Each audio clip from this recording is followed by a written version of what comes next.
नमस्कार दोस्तों। आज हम समझेंगे नाटो। नाटो संगठन क्या है, इसकी स्थापना कब हुई, ये क्यों बना, इसकी वजह क्या है। अगर हम थोड़ा इतिहास में जागें तो इसकी मतलब कि द्वितीय विश्व युद्ध का जो परिणाम था ना, वो एक नाटो कह सकते हैं हम कि द्वितीय विश्व युद्ध के बाद ही ये बना था संगठन नाटो। नाटो सबसे पहले जब नाटो बना था ना, तो नाटो में कुल 12 देश थे, लेकिन इससे भी पहले 5 देशों ने मिलकर Brussels, Luxembourg, Britain, France, Netherland जो थे ना, उन्होंने एक मिलकर ही पहले सोच लिया था कि हम यूरोप महाद्वीप की सुरक्षा के लिए हम एक संधि करेंगे, जिसे कहा गया ब्रुसेल्स की संधि, जिसमें 5 देश शामिल थे। उन्होंने संधि 1948 में की थी।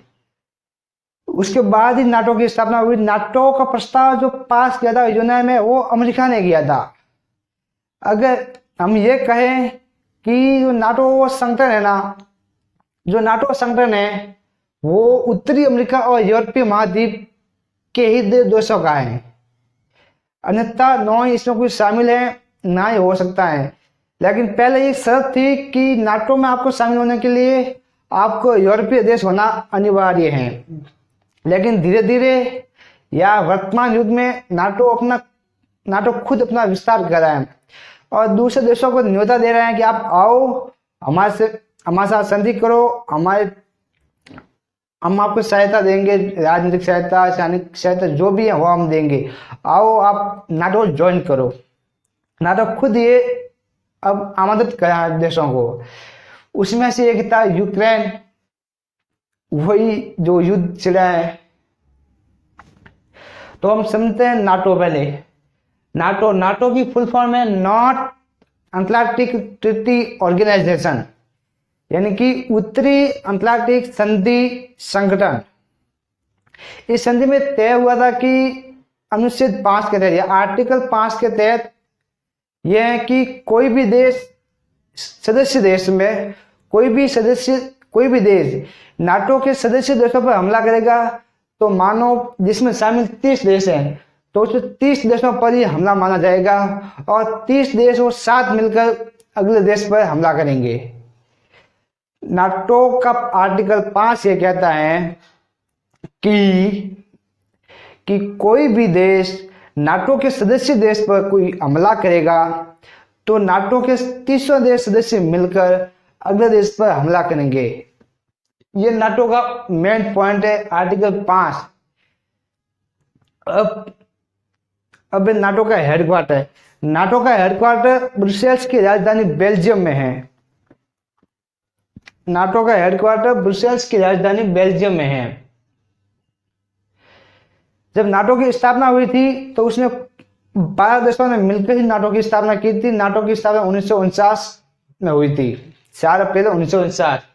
12 देशों ने मिलकर की थी। वर्तमान में कुल 30 देश हैं, जिसमें Belgium, Canada, Denmark, France, Iceland, Italy, Netherland, Norway, पुर्तगाल और लक्समबर्ग। इंग्लैंड, अमेरिका, ग्रीस, तुर्की, जर्मनी, स्पेन, पोलैंड, हंगरी, चेक गणराज्य, बुल्गारिया, रोमानिया, अल्जीरिया, क्रोएशिया और मैसेडोनिया 2020 में शामिल हुआ था, जो सबसे नया देश है। और मॉन्टेनेग्रो तो 2017 में शामिल हुआ था।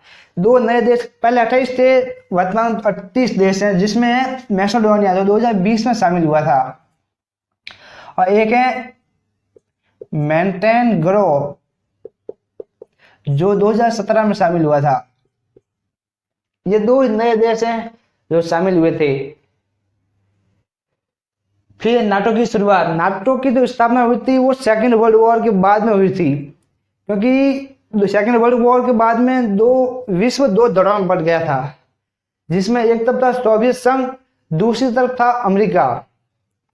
अमेरिका की रणनीति थी कि भाई सोवियत संघ के जो वृत्ति विचारधारा थी साम्यवाद की, उसके प्रसार को कम करना। अमेरिका ने ये ठान ली कि भाई हम साम्यवाद के प्रसार को हम रोकेंगे। ऐसे करते करते अमेरिका और रूस में भी तनाव बढ़ता गया। तनाव बढ़ने के परिणाम ही ये हो गया, इस नाटो की स्थापना हुई थी। जब नाटो की स्थापना हुई थी तो उसके बदले में सोवियत संघ ने या रूस ने वार्सा पैक्ट किया था। वार्सा पैक्ट हम क्या है, वार्सा पैक्ट की स्थापना कब हुई वो हम नेक्स्ट वीडियो में पढ़ने का प्रयास करेंगे। देशों का समूह है। ये जो नाटो सदस्य हैं यूरोपीय देश और उत्तरी अमेरिका देशों का ही समूह है। इसमें कुल 30 देश हैं, जिसमें से 27 देश हैं जो हैं यूरोपीय देश हैं और 2 देश ही हैं उत्तरी अमेरिका के देश हैं। एक है जो यूरेशियन देश हैं, 27 यूरोपीय देश, 2 उत्तरी अमेरिकी देश, अमेरिका और कनाडा, एक यूरेशियन देश, कुल 30 देश हैं। फिर इसकी पृष्ठभूमि क्या है,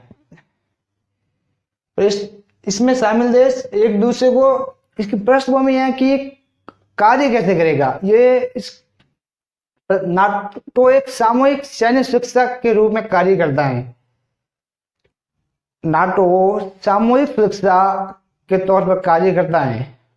सामूहिक सैन्य सहायता, राजनीतिक सहायता, मानवाधिकारों की रक्षा जो कार्य है वो नाटो करता है।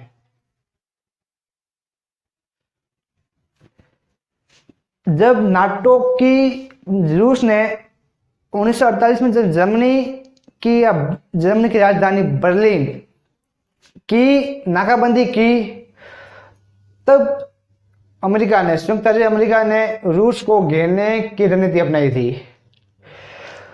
जब ये जो घेराबंदी की थी या नाकाबंदी की थी बर्लिन की, उससे पहले ही ब्रसेल्स की संधि हो चुकी थी 1948, उससे पहले ही ब्रसेल्स की संधि हो गई थी। ब्रसेल्स की संधि हो गई थी तो अमेरिका को डर सता रहा था कि रूस कहीं ज्यादा हमसे ताकतवर ना हो जाए।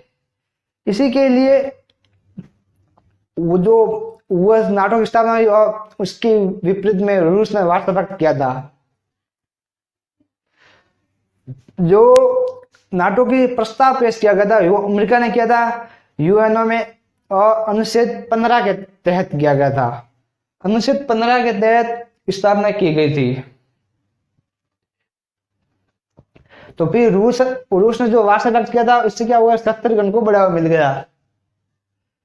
फिर इसके नाटो के कार्य क्या है, नाटो के कार्य है एक तो लोकतांत्रिक मूल्यों को बढ़ावा देना और यूरोपीय देशों के व्यक्तिगत या मानवाधिकारों की रक्षा करना और निशस्त्रीकरण की नीति अपनाना और शांतिपूर्ण तरीके से विवादों का निपटारा करना। जो मुख्य इसका जो कार्य है वो है आतंकवाद को निपटने के लिए और टेक्निकल तरीके से या कोई प्रौद्योगिकी की खोज की तरीके से नाटो आतंकवादी संगठन से निपटना। और एक दूसरा जो महत्वपूर्ण कार्य है वो कि सदस्य राष्ट्रों के लिए समुद्री सुरक्षा और समुद्री गारंटी देता है कि भाई जो कार्य है वो सहायता करेगा। लेकिन ये अपने उद्देश्यों में कामयाब नहीं हो पाया क्योंकि अमेरिका नाटो अकेले में इतने पैसे खर्च करता है, लगभग अगर आंकड़ों बताएं तो 70% अकेला अमेरिका पैसे लगाता है नाटो में। अमेरिका, ये उत्तरी अमेरिका के केवल 2 देश है, कनाडा और संयुक्त अमेरिका, ये दोनों मिलकर 70% पैसे लगाते हैं और ये 27 देश मिलकर केवल 30% पैसा लगाते हैं। इसीलिए अमेरिका ज्यादा पावरफुल है। अमेरिका ने नाटो का कई बार गलत फायदा भी उठाया है। जो नाटो के अनुच्छेद 5 है कि कोई भी देश हमला करेगा तो वो अमेरिका में आतंकवादी हमला होने के बाद, अमेरिका में जो आतंकवाद सितंबर 2000 जो हमला हुआ था उसके बाद ही अनुच्छेद 5 लागू हुआ था। अनुच्छेद 5 यानी कि कोई भी सदस्य राष्ट्र पर हमला होगा, नाटो के सदस्य राष्ट्र हमला होगा तो दूसरे देश मिलकर तीसरा राष्ट्र मांगे, वो लागू हुआ अमेरिका के जो हमला हुआ था संसद में तो उसके बाद 2001 में। फिर इसके मुख्य अंग है वो पहला होता है महासचिव में होता है कि इसकी जो बैठक होगी, इस साल में एक बार बैठक होती है। इसके बैठक के लिए ना ही कोई मतदान किया जाता है, ना ही कोई कहा जाए। इसके जो फैसले लिए जाते हैं वो सर्वसहमति, कुल 30 देश बैठते हैं और 30 देशों के सर्वसहमति से ही फैसले, कोई मतदान फैसले के लिए नहीं किया जाता है। इसमें शामिल होता है एक तो इसका महासचिव और सदस्य देशों के प्रशासनिक अधिकारी। वर्तमान में इसका जो महासचिव है वो है जेंस स्टोल्टेनबर्ग। वर्तमान में इनके महासचिव है जेंस स्टोल्टेनबर्ग। और दूसरी है परमाणु योजना समूह। परमाणु योजना समूह में क्या होता है कि परमाणु योजना समूह एक संगठन है, देश के सैनिक सुरक्षा जायजा देना कि परमाणु की स्थिति, परमाणु के हथियार को जानकारी इकट्ठी करता है। फिर है सैनिक समिति, जिसमें सदस्य राष्ट्रों के सेनाध्यक्ष होते हैं, वो बैठते हैं और इसकी सुरक्षा और सुरक्षा की मुहैया कराते हैं। फिर है उप समिति, जो देशों के जो कूटनीति के प्रतिनिधि होते हैं ना, वो इसमें शामिल होते हैं। नाटो को ही फ्रेंच भाषा में ओटैन कहा जाता है। नाटो को फ्रेंच भाषा में ओटैन कहा जाता है, यानी कि उल्टा के नाटो को उल्टा लिख देते हैं हम, ओटैन। नाटो का जो प्रमुख काम है उसमें वो सफल नहीं हो पाया, क्योंकि कुछ होता है जो नहीं हो पाता है। अब क्योंकि जो हमला हो रहा है रूस और यूक्रेन का जो महायुद्ध चल रहा है, तो वो नाटो की वजह से ही है। रूस कह रहे हैं कि 1997 के बाद जो भी देश नाटो में शामिल हुए हैं वो शस्त्रीकरण की नीति को त्याग दें तो ये युद्ध बंद हो जाएगा। जय हिंद, मिलते हैं नेक्स्ट वीडियो में।